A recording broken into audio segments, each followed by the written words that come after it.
nevadí úplně.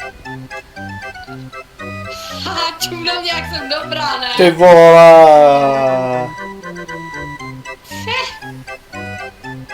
Dobře ty, dobře. Říkají mi leklama.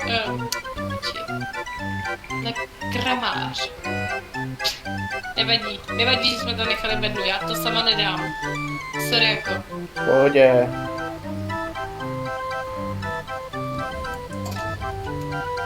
Počkej na mě.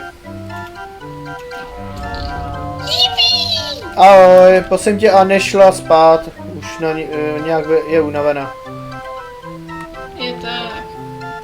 Jinak dobrá práce, mám to natočení. To je to super. A kurva.